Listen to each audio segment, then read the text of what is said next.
Hello students, today we will read the first chapter of your English book. This is Jody's Fawn. So watch this video, listen carefully and then read the chapter. Let's start. Chapter 1. This is Jody's Fawn. Jody allowed his thoughts to drift back to the fawn. He could not keep it out of his mind. He had held it. In his dreams, in his arms.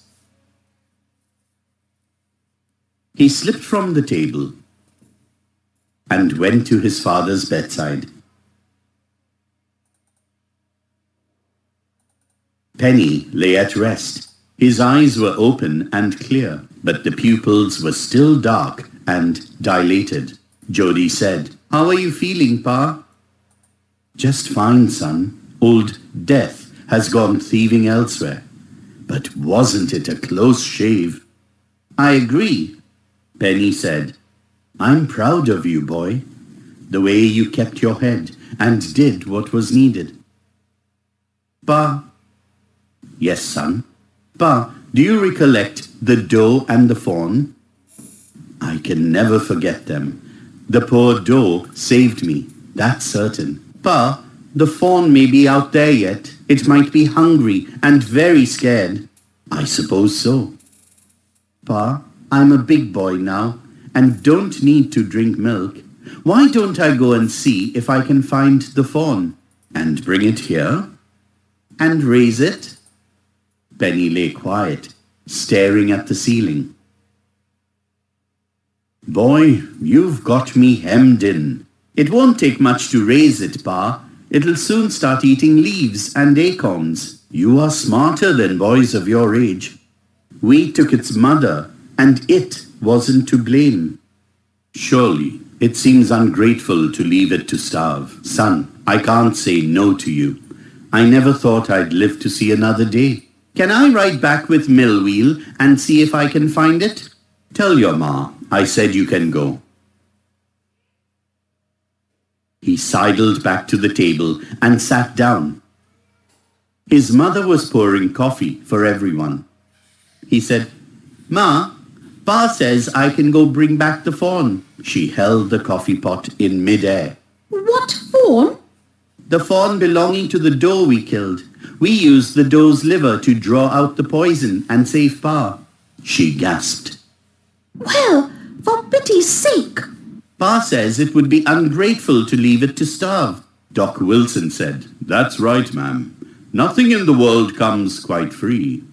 The boy's right, and his daddy's right." Millwheel said, "He can ride back with me. I'll help him find it." She set down the pot helplessly. "Well, if you'll give it your milk, we've got nothing else to feed it." Millwheel said, "Come on, boy. We've got to get riding." Ma Baxter asked anxiously, "You'll not be gone long?" Jody said, "I'll be back before dinner for sure." Millwheel mounted his horse and pulled Jody up behind him.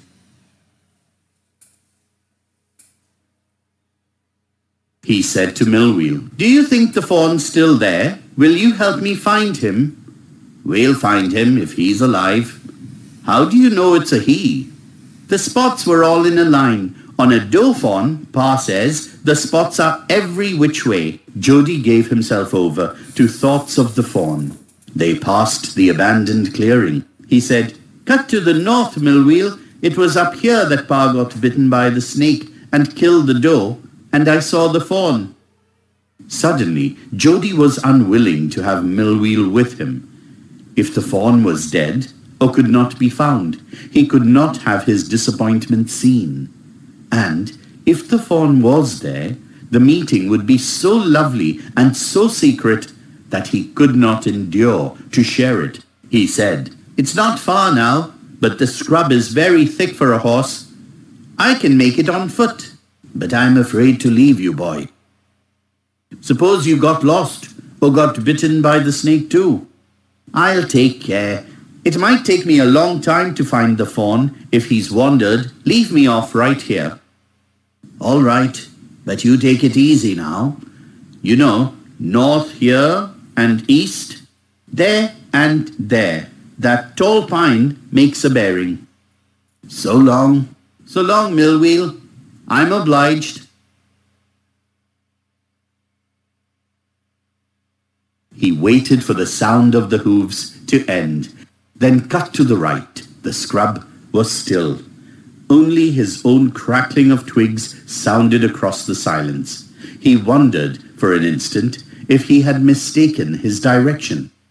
Then a buzzard rose in front of him and flapped into the air. He came into the clearing under the oaks. Buzzards sat in a circle around the carcass of the doe. They turned their heads on their long, scrawny necks and hissed at him. He threw his bow at them, and they flew into an adjacent tree. The sand showed large cat prints, but the big cats killed fresh, and they had left the doe to the carrion birds. He parted the grass at the place where he had seen the fawn. It did not seem possible that it was only yesterday. The fawn was not there. He circled the clearing. There was no sound, no sign. The buzzards clapped their wings, impatient to return to their business. He returned to the spot where the fawn had emerged and dropped on all fours, studying the sand for the small hoof prints. The night's rain had washed away all tracks except those of the cat and buzzards. Movement directly in front of him startled him, so that he tumbled backwards. The fawn lifted its face to his. It turned its head with a wide, wondering motion and shook him with the stare of its liquid eyes. It was quivering. It made no effort to rise or run. Jody could not trust himself to move. He whispered, "It's me." The fawn lifted its nose, scenting him. He reached out one hand and laid it on the soft neck. The touch made him delirious. He moved forward on all fours until he was close beside it. He put his arms around its body. A light convulsion passed over it, but it did not stir. He stroked its sides as gently as though the fawn were a china deer and he might break it. Its skin was very soft. It was sleek and clean and had a sweet scent of grass. He rose slowly and lifted the fawn from the ground. Its legs hung limply. They were surprisingly long, and he had to hoist the fawn as high as possible under his arm. He was afraid that it might kick and bleat at the sight and smell of its mother. He skirted the clearing and pushed his way into the thicket. It was difficult to fight through with his burden. The fawn's legs caught in the bushes, and he could not lift his own with freedom. He tried to shield its face from prickling vines. Its head bobbed with his stride. His heart thumped with the marvel of its acceptance of him. He reached the trail and walked as fast as he could until he came to the intersection with the road home. He stopped to rest and set the fawn down on its dangling legs. It wavered on them. It looked at him and bleated. He said, enchanted, "I'll carry you after I get my breath." He remembered his father saying that a fawn would follow if it had first been carried. He started away slowly. The fawn stared after him. He came back to it and stroked it and walked away again. It took a few wobbling steps toward him and cried piteously. It was willing to follow him. It belonged to him. It was his own. He was light-headed with his joy. He wanted to fondle it, to run and romp with it, to call to it to come to him. He dared not alarm it. He picked it up and carried it in front of him over his two arms. It seemed to him that he walked without effort. His arms began to ache, and he was forced to stop again. When he walked on, the fawn followed him at once. He allowed it to walk a little distance, then picked it up again. The distance home was nothing. He could have walked all day and into the night, carrying it and watching it follow. He was wet with sweat, but a light breeze blew through the June morning, cooling him. The sky was as clear as spring water in a blue china cup. He came to the clearing. It was fresh and green after the night's rain. He fumbled with the latch and was finally obliged to set down the fawn to manage it. Then he had an idea. He would walk into the house, into Penny's bedroom, with the fawn walking behind him. But at the steps, the fawn balked and refused to climb them. He picked it up and went to his father. Penny lay with closed eyes. Jody called, "Pa, look!"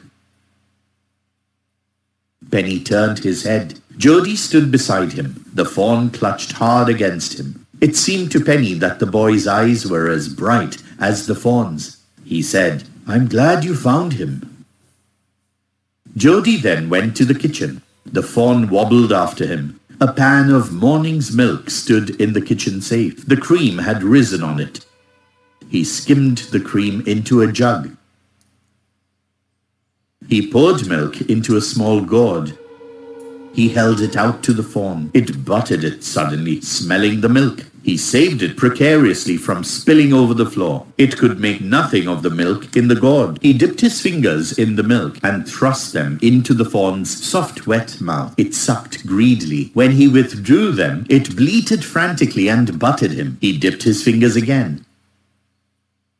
And as the fawn sucked, he lowered them slowly into the milk. The fawn blew and sucked and snorted. It stamped its small hoofs impatiently. As long as he held his fingers below the level of the milk, the fawn was content. It closed its eyes dreamily. It was ecstasy to feel its tongue against his hand. Its small tail flicked back and forth. The last of the milk vanished in a swirl of foam and gurgling.